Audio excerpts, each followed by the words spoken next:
है गुरुत्वाकर्षण यानी कि ग्रेविटेशनल। ठीक है, तो उससे पहले आप हमारे चैनल को लाइक और सब्सक्राइब कर दीजिए। ठीक है, तो बात करते हैं गुरुत्वाकर्षण की। क्या होता है गुरुत्वाकर्षण? यानी कि जो पृथ्वी है अपनी तरफ प्रत्येक वस्तु को खींचती है। ठीक है, वो अपने गुरुत्व केंद्र की तरफ प्रत्येक वस्तु को खींचती है। ठीक, बात आती है गुरुत्वाकर्षण। सब जानते हैं कि ग्रेविटेशनल का जो ग्रेविटी का फार्मूला था वो दिया था सर आइजैक न्यूटन ने। ठीक है, तो उससे पहले हम आपको बताना चाहते हैं कि न्यूटन से 1000 साल पहले हमारे भारतीय गणितज्ञ ब्रह्मगुप्त ने न्यूटन से 1000 साल पहले हमारे जो भारतीय गणितज्ञ थे जिनका नाम था ब्रह्मगुप्त ने गुरुत्वाकर्षण का फार्मूला दिया था। उन्होंने बता दिया था कि पृथ्वी के अंदर एक ऐसी शक्ति है जो प्रत्येक वस्तु को अपनी तरफ खींचती है। पृथ्वी ही नहीं, ब्रह्मांड के जितने भी ग्रह हैं सब एक दूसरे को खींच रहे हैं। आप पृथ्वी पे हो, पृथ्वी से बाहर हो, जहां भी हो, सब एक दूसरे को खींचते हैं। तो ब्रह्मगुप्त ने 1000 साल पहले ही बताया था कि गुरुत्वाकर्षण यानी ग्रेविटी क्या होती है। ठीक है, उसके बाद धीरे धीरे और चलता गया। फिर न्यूटन से 500 साल पहले भारतीय गणितज्ञ थे जिनका नाम था भास्कराचार्य। क्या नाम था? भास्कराचार्य। उन्होंने भी गुरुत्वाकर्षण के बारे में बताया था कि ब्रह्मांड में प्रत्येक पिंड यानी कोई भी हो, गैलेक्सी हो, सूरज हो, तारा हो या ग्रह हो या उपग्रह हो, वो क्या करता है? प्रत्येक पिंड को अपनी तरफ खींचता है। तो उन्होंने भी ये ग्रेविटी का फार्मूला दे दिया था। ठीक, इसके बाद में हमारे भारतीयों को क्या कहते हैं कि हम भारतीय ना बहुत पिछड़े हैं। हम पिछड़े नहीं है, हम बहुत आगे हैं। ठीक है, समझो 1000 साल पहले ब्रह्मगुप्त आए थे, है तब न्यूटन का कोई अता पता, मतलब न्यूटन से 1000 साल पहले सोचो आप। ठीक, न्यूटन का कोई अता पता नहीं था। उसके बाद न्यूटन से 500 साल पहले भास्कराचार्य आए। उन्होंने भास्कराचार्य जो गणितज्ञ थे उन्होंने क्या किया? ग्रेविटी का फार्मूला दे दिया। ठीक, अब ये सिलसिला भारत में यहां नहीं रुका। फिर ये क्या हुआ? 1150 अभी भी न्यूटन से हम आगे हैं। तो 1150 में हमारे गणितज्ञ थे जिनका नाम था आर्यभट्ट। हाँ, क्या नाम था? आर्यभट्ट जो थे, इनका नाम तो सभी ने सुना है। ये भी एक महान गणितज्ञ थे। इनकी एक पुस्तक का नाम है सिद्धांत शिरोमणि। पुस्तक का नाम क्या है? सिद्धांत शिरोमणि। तो जो सिद्धांत शिरोमणि में इन्होंने ग्रेविटी के बारे में बताया। किसमें बताया था? सिद्धांत शिरोमणि में ग्रेविटी के बारे में बताया। ठीक, उन्होंने ग्रेविटी के बारे में बताया। ठीक, अब हमारे भारतीय वैज्ञानिक, अब बात करते हैं न्यूटन की। न्यूटन जब 23 साल का था तो उसके वहां अमेरिका में जो यूनिवर्सिटी में पढ़ता था, कुछ दिन की छुट्टी हो गई तो वो बड़े परेशानी में इधर उधर घूमता रहता था। ऐसे इस सेब की कहानी तो सबने सुनी है, बहुत पुरानी कहानी है, इसमें कोई कहने की बड़ी बात नहीं है कि सेब गिरा और न्यूटन के विचार में दिमाग कौंधा, ये कहाँ से आया। न्यूटन जो था एक प्रतिभाशाली व्यक्तित्व था ही, लेकिन प्रतियोगी और महत्वाकांक्षी भी था। वो इस बात का महत्वाकांक्षी था, वो देखता था कि अगर कोई दूसरा इस पे काम कर रहा है तो वो भी वही काम करता था। और फिर एक जिद्दी टाइप का था, और जिसे लोग सुना है, पढ़ा है कि जब वो वृद्ध समय में था तो अमेरिका के लोग उसे पसंद नहीं करते थे, क्योंकि ना हर चीज पे अपना हक जमाता था। ठीक है, चलो, तो न्यूटन ने ग्रेविटी का फार्मूला दिया। कब दिया? 1687 और 86 में जो पुस्तक उनकी आई थी प्रिंसिपिया, उसमें भी न्यूटन ने ग्रेविटी के फार्मूले बताए थे। हमने आपको बताया था। तो न्यूटन ने क्या कहा था कि जो दो पिंड होते हैं पृथ्वी, कोई दो पिंड ले लो। न्यूटन ने ये बताया, इसकी स्क्रीनशॉट ले लीजिए, आप नोट कर लीजिए। बहुत ही इंपॉर्टेंट चीज है जो हम आपको बता रहे हैं। ये पुरानी है, आपके इतिहास भूगोल सब में काम आएगी। ठीक है, तो अब बात करते हैं न्यूटन की। तो न्यूटन ने हमें क्या बताया था कि न्यूटन ने बताया कोई दो पिंड है पृथ्वी पे। न्यूटन की परिभाषा के अनुसार मान लीजिए कोई दो पिंड हमने लिए, ये दो पिंड है ब्रह्मांड में या कहीं भी, इन्हें कोई वस्तु मान लो या पिंड। ठीक, एक का द्रव्यमान इन्होंने m माना, न्यूटन ने क्या माना, एक का द्रव्यमान m है और दूसरे का द्रव्यमान m2 मान लिया। ठीक, इन पे जो फोर्स लग रहा है, इसका फोर्स इस तरफ लग रहा है, इसका फोर्स इस तरफ, यानी ये एक दूसरे को क्या कर रहे हैं, खींच रहे हैं। तो ये क्या लग रहा है, फोर्स लग रहा है इन पे। ठीक, फिर न्यूटन ने कहा कि इनकी जो बीच की दूरी होगी, इनके बीच की जो डिस्टेंस है, उसने इसको आर से डिनोट किया। समझ आया? ठीक, आर। अब क्या कहा न्यूटन ने कि दो पिंडों के मध्य लगने वाले उनके द्रव्यमानों का गुणनफल, यानी द्रव्यमान m1 m2 का गुणनफल उसकी त्रिज्या के वर्ग के व्युत्क्रमानुपाती यानी इनवर्सली प्रोपोर्शनल टू होता है। देखो कैसे कहा कि मान लीजिए F proportional to m1 m2, बल फोर्स क्या लग रहा है, द्रव्यमानों के गुणनफल के।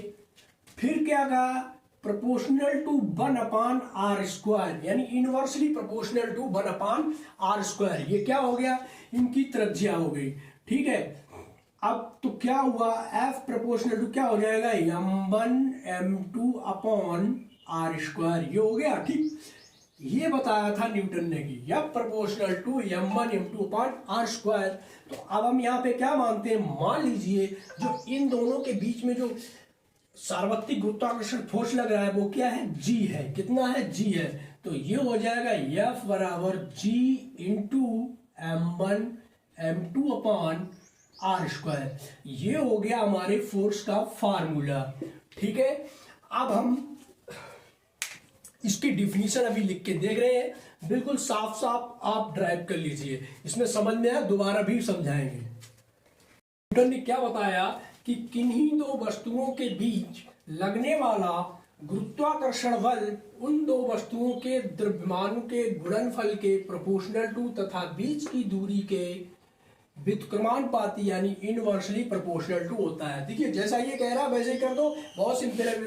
किन्हीं दो वस्तुओं के, दो वस्तुएं हमारी, ठीक है, ये दो वस्तुएं, इनके द्रव्यमान m1 है m2 है, इनके बीच में लगने वाला बल फोर्स लग रहा है, यहाँ पे कितना, इधर F लग रहा है, इधर भी F लग रहा है। अब इनके बीच की दूरी क्या है, बीच की दूरी क्या है, R है मान लिए। ठीक है, प्रोपोर्शनल। तो पहले पे आते हैं, किन्हीं दो वस्तुओं के बीच लगने वाला गुरुत्वाकर्षण बल उन दोनों वस्तुओं के द्रव्यमानों के गुणनफल के अनुपाती यानी F proportional to m1 m2। एक बात हो गई। ठीक, दूसरी बात कह रहा है उनकी बीच की दूरी के इनवर्सली प्रोपोर्शनल टू होता है, यानी F प्रोपोर्शनल टू 1/r²। अब इन दोनों चीजों को साथ लिखने में कोई दिक्कत नहीं है, तुम क्या लिख सकते हैं, F proportional to m1 m2 upon r²। हम यहां क्या करते हैं, F बराबर G into m1 m2 upon r²। देखिए ध्यान से समझ लिए, ये जो m1 m2 क्या है, m1 और m2 क्या है, हमारे द्रव्यमान है, मास है। क्या है, मास यानी द्रव्यमान है। और जो r है क्या है, बीच की दूरी है, बीच की दूरी है। ठीक है, अब यहां तक निकला है, न्यूटन ने ये फार्मूला निकाल के बता दिया। ठीक, अब यहाँ पे G क्या है, G क्या होती है, G एक यूनिवर्सल क्या है, ग्रेविटेशनल कांस्टेंट है, यूनिवर्सल ग्रेविटेशनल कांस्टेंट है। ठीक है, जी जो वो यहाँ पे होता है हमारा यूनिवर्सल ग्रेविटेशन कांस्टेंट है, इसका मान होता है जी का, जी बराबर होता है 6.67 इंटू 10⁻⁻11 न्यूटन मीटर स्क्वायर पर किलोग्राम स्क्वायर। ठीक है, अब कहोगे जी का मात्रक क्या, जी का मात्रक ये रखा है। ठीक है, फिर भी लिख लो, तो जी का मात्रक क्या होगा, जी का मात्रक हो जाएगा आपका, ये हो जाएगा न्यूटन मीटर स्क्वायर पर किलोग्राम स्क्वायर। ठीक है, यहां तक की हमने बात कर ली। तो न्यूटन ने सीधा सीधा बताया था इन दोनों के मध्य में लगने वाला बल द्रव्यमानों के गुणनफल के अनुपाती और उनकी बीच की दूरी के वर्ग के व्युत्क्रमानुपाती होता है, यानी यह proportional to m1 m2 proportional to inversely proportional to 1/r²। R square. ठीक है, तो F बराबर क्या, यहाँ पे आया G m1m2 upon R square, जहां G क्या है, यूनिवर्सल कांस्टेंट है, मतलब गुरुत्वीय त्वरण का कांस्टेंट स्थिरांक है, गुरुत्वाकर्षण स्थिरांक जिसे बोलते हैं हिंदी में। ठीक, इसका मान जो होता है 6.67 into 10 to power -11 newton meter square पर किलोग्राम स्क्वायर। ठीक है, ये बात समझ में आई। अब ये तो समझ में आ गया, ठीक, इसका मात्रक भी समझ में आ गया, ये चीज हो गई। अब इसके बाद दूसरी चीज आती है गुरुत्व बल क्या होता है, गुरुत्व बल। ठीक है, गुरुत्व बल, अब हम बात करेंगे आपको गुरुत्वीय बल के बारे में। तो गुरुत्व बल क्या होता है, गुरुत्व बल जब पृथ्वी किसी वस्तु को अपनी तरफ खींचती है या आकर्षित करती है तो उसको हम कहते हैं गुरुत्व बल।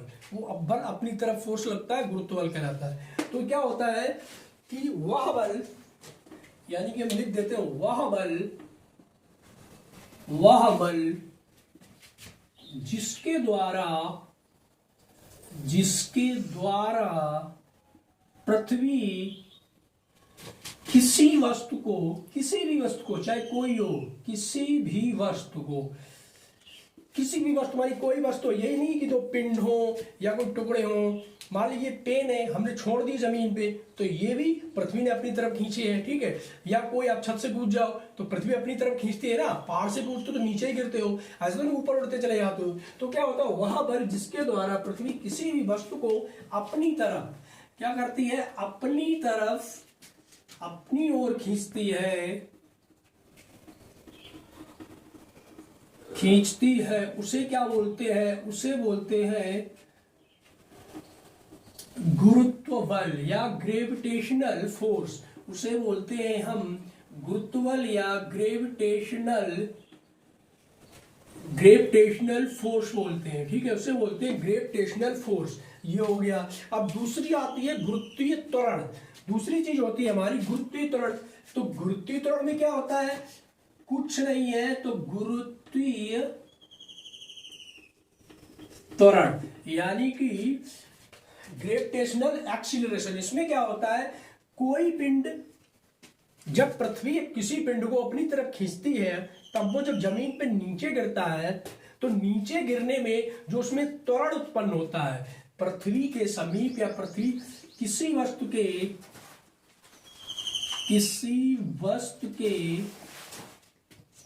पृथ्वी की तरफ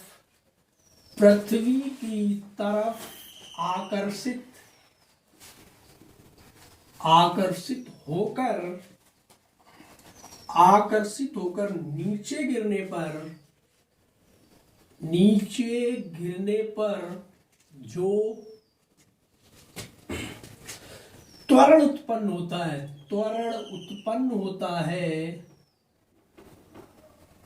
उसे गुरुत्वीय त्वरण कहते हैं। क्या कहते हैं, गुरुत्वीय त्वरण, उसे कहते हैं हम गुरुत्वीय त्वरण। ठीक है, इसे हम स्मॉल जी से प्रदर्शित करते हैं। किससे प्रदर्शित करते हैं, स्मॉल जी से। ठीक है, इसका मान हर पृथ्वी पर नियत रहता है, स्मॉल जी से प्रदर्शित करते हैं और इसका मान क्या है, नियत रहता है, बदलता नहीं है। ठीक है, नियत रहता है और इसका मान होता है G बराबर 9.8। कितना होता है, 9.8 या 10, 9.8 होता है या 10 होता है। ठीक है,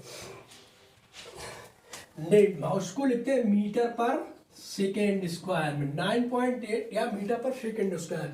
दूसरी बात होती है कि ये जो स्मॉल जी है हमारी, स्मॉल जी का मान क्या करता है, ध्रुवों पे जहां भी ध्रुव होंगे, हमारे पृथ्वी के ध्रुव कहां पे होते हैं, मान लीजिए हमारी पृथ्वी है, ये इस तरह से हमारी पृथ्वी है। ठीक है, इसके दो ध्रुव हो गए, एक ये पोल हो गया, एक ये पोल, ये नॉर्थ या साउथ हो गया। ठीक, ये क्या होता है, जी का मान जो है मैं ध्रुवों पे बढ़ता और घटता है, सिर्फ ध्रुवों पे बढ़ता घटता है जी का मान। और दूसरी बात है, ठीक, और जगह ये समान रहता है। ऐसा करो, अगर हम कभी कोई दो पिंड पृथ्वी पे किसी समान ऊंचाई से और समान द्रव्यमान के गिराएं, किसमें, निर्वात में। निर्वात का मतलब होता है जहां वायु भी ना हो, जहां माध्यम कुछ ना हो, तो अगर दो पिंड हम पृथ्वी भी किसी ऊंचाई से पृथ्वी पे गिराएंगे तो क्या होगा, वो समान त्वरण भी, अगर उनका वेग भी, सॉरी, अगर उनका द्रव्यमान अलग अलग है, उनका द्रव्यमान क्या है, इसका मान लो द्रव्यमान 1 किलोग्राम है और इसका अगर 2 किलोग्राम है, और हमने इसे पृथ्वी से गिराया, ठीक है, किसमें गिराया, निर्वात में, यानी वायु जहां नहीं है, तो ये एक साथ नीचे गिरेंगे आके, और स्मॉल जी के मान में कोई प्रभाव नहीं पड़ेगा। ठीक है, स्मॉल जी के मान में कोई प्रभाव नहीं पड़ता है। इतनी बात समझ गए। अब आगे हम इसके न्यूमेरिकल्स लेते हैं, देखते हैं यदि किसी वस्तु का भार W बराबर कितना है, 49 न्यूटन, उसका द्रव्यमान क्या होगा। हमें पता है कि भार क्या होता है, W बराबर क्या होता है, mgh। W बराबर हमारा होता है mgh, यानी मास, वेट और ऊंचाई। ठीक है, तो पूछ रहा उसका भार जो है, वेट है 49 न्यूटन है, तो उसका द्रव्यमान क्या होगा। ठीक है, तो यम बराबर यहां से क्या निकलेगा, यम बराबर आपका निकलेगा, यम बराबर यहां से क्या कितना हो जाएगा, GH/W। अब यहाँ ऊंचाई नहीं दी है, हमें ऊंचाई दी है, ऊंचाई बिल्कुल नहीं दी है। ठीक, तो ऊंचाई की बात नहीं करेंगे, तो सीधी बात करेंगे W बराबर mg की। W बराबर किसकी बात करेंगे, mg की। तो रख दो, भार कितना है 49 इक्वल टू यम कितना है निकालना है, जी का मान मान लीजिए हमने 10 ले लिया या 9.8 ले लिया, जो भी ले लो। ठीक है, अगर चाहो तो 9.8 ले लो, 9.8 ले लिया, तो यहां से हमारा क्या हो गया, यम बराबर हो गया 49/9.8। तो कैलकुलेशन करके कितना आएगा, कितनी बार जाएगा, ये इनबॉक्स में आप हमें बताइएगा। तो इसका आंसर आपका हो जाएगा, जब काटेंगे ये हो जाएगा 5 kg, यानी कि किसी उस वस्तु का भार कितना है, 5 किलोग्राम है। ठीक है, ये तो एक क्वेश्चन हो गया पहला वाला। अब दूसरा क्या कह रहा है कि 18 किलोग्राम और 5 किलोग्राम के दो पिंडों के बीच की दूरी 30 सेंटीमीटर है। कितनी है, 30 सेंटीमीटर है। तो इनके बीच लगने वाला गुरुत्वाकर्षण बल क्या होगा। ठीक है, तो क्या कह रहा है, हमारे दो पिंड दिए हैं, जिन मान लीजिए पहला है m1, ये कितना है 18 kg है, और दूसरा है हमारा m2, ये कितना है हमारा 5 kg है, 5 किलोग्राम हो गया। ठीक है, अब क्या कह रहे हैं, इनके बीच की दूरी, यानी जो हमने आपको बताई थी r बराबर है 30 सेंटीमीटर।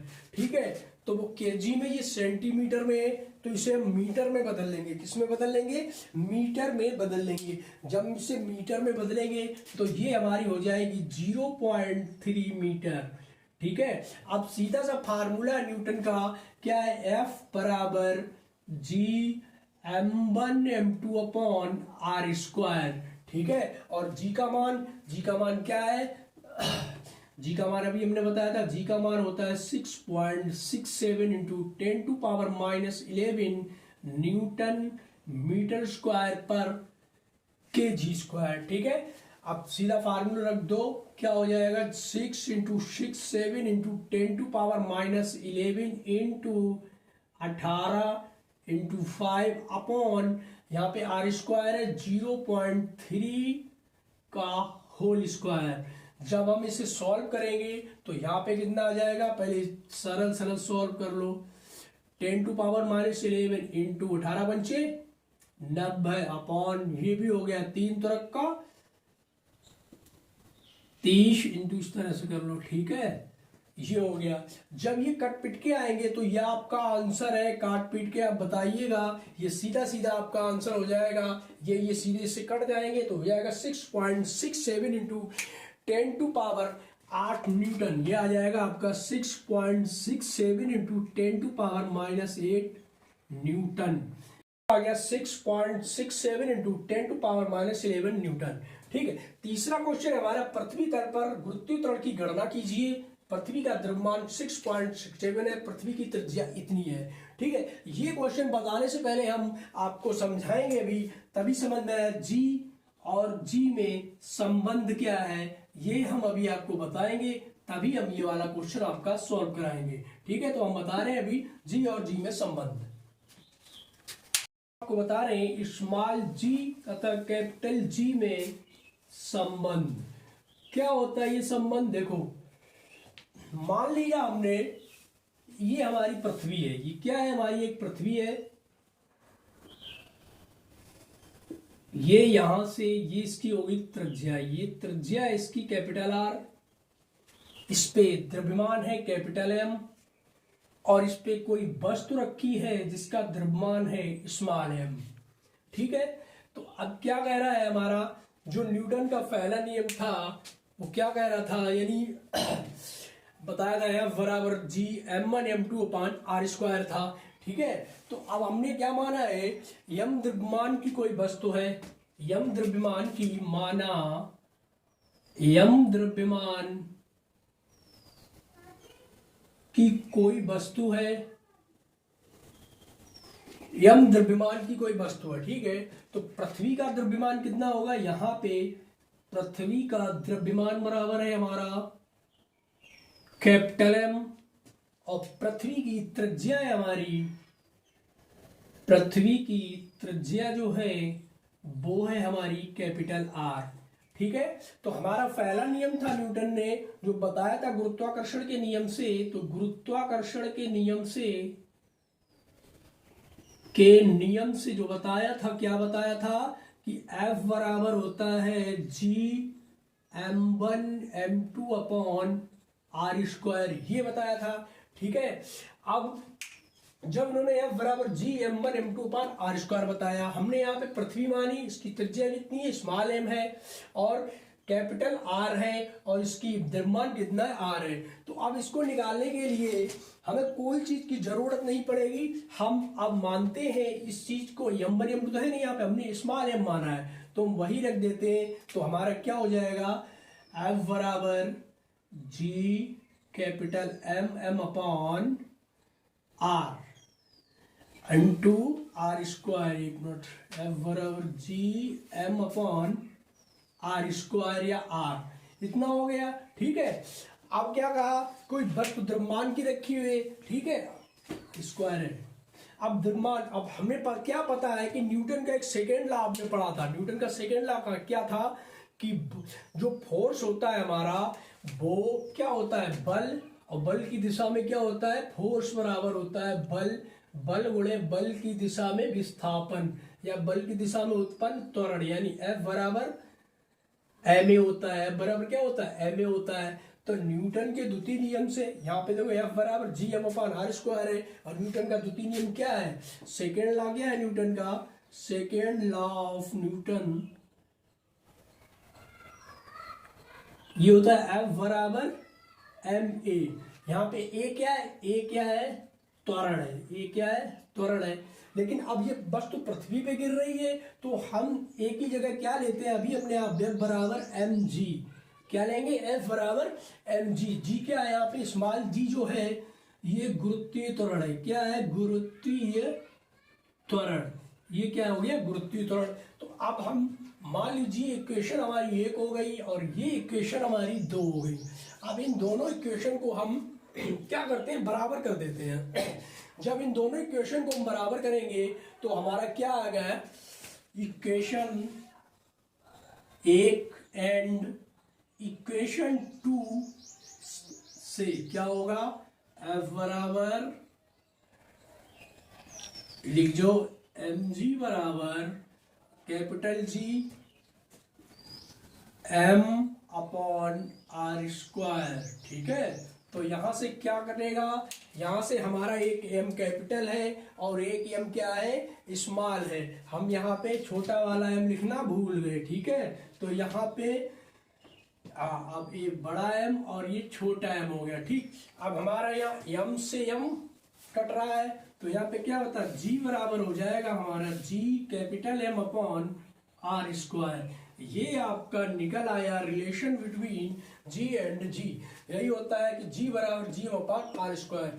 ये आपकी इंटर लेवल की परीक्षा में या कॉम्पिटिशन्स में बहुत पूछा जाता है, आप इसको समझ लीजिए। ठीक है, अब इसी पे ये वाला न्यूमेरिकल है। तो क्या कह रहा है न्यूमेरिकल, पृथ्वी तल पर गुरुत्वीय त्वरण की गणना कीजिए, यानी इसकी पूछ रहा है, जी की जी की गणना कीजिए और द्रव्यमान हमें दिया है और पृथ्वी की त्रिज्या हमें इतनी दी है, बस इसमें मान रख देंगे, हमारा आंसर आ जाएगा। तो लो सीधा सीधा है, तो जी बराबर क्या है, capital M capital G upon R square equal to क्या हो जाएगा, जी है जी द्रव्यमान, यम जी तो पता है 6.67 इंटू 10⁻11 इंटू यम कितना है 6 इंटू 10⁻24 किलोग्राम, और आर हमारी त्रिज्या अपॉन में कितनी है 6.4 इंटू 10⁻6 मीटर का होल स्क्वायर। इसका कैलकुलेशन करिए और कमेंट बॉक्स में हमें बताइए, ठीक है। तो अब क्या है, इसका डायरेक्ट आंसर क्या होगा वो हम आपको अभी नहीं बता सकते हैं, ठीक है। तो आप सीधे सीधे बताइए, तो इसका जो आंसर कट पिट के आएगा वो आपका आ जाएगा 9.8 मीटर पर सेकेंड स्क्वायर, ठीक है। यहां अब आप जी और जी की गणना समझ गए होंगे, ठीक है। आपको एक बात और बतानी है कि जो हमारा चंद्रमा है और पृथ्वी के बीच की जो दूरी होती है, ठीक है, चंद्रमा जो हमारा होता है एक रिवॉल्यूशन, पृथ्वी का जो चक्कर लगाएगा, ये पृथ्वी है और मान लीजिए ये चंद्रमा है, ये चक्कर लगा रहा है, तो ये कितने दिन में लगाता है, ये लगाता है, रिवॉल्यूशन टाइम होता है इसका 27.3 डे। चंद्रमा पृथ्वी का एक चक्कर 27.3 दिन में लगाता है, ठीक है। तभी आपने देखा होगा कि कभी कभी चंद्रमा फुल जब आएगा, जब उसका 27.3 15 दिन के बाद, हर 14 या 15 दिन के बाद चंद्रमा फुल दिखाई पड़ता है, जिसमें हम अपने हिंदू उसके शताब्दी या शास्त्र के अनुसार बताते हैं कि ये क्या पूर्णिमा या पूर्णमासी होती है, ठीक है। अब चंद्रमा क्या करता है 27.3 दिन में एक पूरा चक्कर लगा लेता है, ठीक है। ये बात होगी चंद्रमा की। और एक बात और, चंद्रमा पे जो पृथ्वी पे अगर हमारा वजन 10 किलोग्राम है तो चंद्रमा पे वजन इसका बटे 6 होगा, ठीक है। यानी अगर हमारा 1 किलोग्राम वेट है पृथ्वी पे तो चंद्रमा पे होगा 1/6 किलोग्राम, यानी हमारा वेट चंद्रमा पे क्या होता है, छठा भाग का कम हो जाता है, ठीक है। अब जो दूसरी डिस्टेंस होती है हमारी चंद्रमा और पृथ्वी के बीच की जो रेंज है, वो हमारी रेंज क्या होती है 3.85 गुणे 10 की घात 3.85 गुणे 10 की घात 6 मीटर, 10 की घात 6 मीटर, 3.85 गुणे 10 की घात 6 मीटर इसकी रेंज हो गई। तो हमने अभी आपको यहां तक की बता दिया है, और आगे के क्वेश्चंस हैं गुरुत्वाकर्षण, कल हम आपको बताएंगे इसी में कि जब पृथ्वी के हम नीचे जाते हैं, पृथ्वी के नीचे जाते हैं तो जी के मान का क्या प्रभाव पड़ता है, मान कम होता है या ज्यादा होता है। जब हम पृथ्वी से ऊपर जाते हैं तो जी के मान पे क्या प्रभाव पड़ता है, ये दोनों चीजें हम आपको ड्राइव करके दिखाएंगे। तो आज की क्लास में आप ये चीजें समझ गए होंगे मेरी तरफ से, और इस चैनल को लाइक सब्सक्राइब जरूर करते रहिए। दोस्तों मैं यहाँ से आपको फ्री में क्लास दे रहा हूँ, और मेरा ये भी है कि इस क्षेत्र के जहाँ जहाँ तक ये मेरा वीडियो पहुँच रहा है, जो भी बच्चे हमसे ऑफलाइन पढ़ना चाहते हैं, जिनके पास फीस देने के लिए नहीं है, पैसे की कमी है, हम उनको बिल्कुल फ्री पढ़ाएंगे।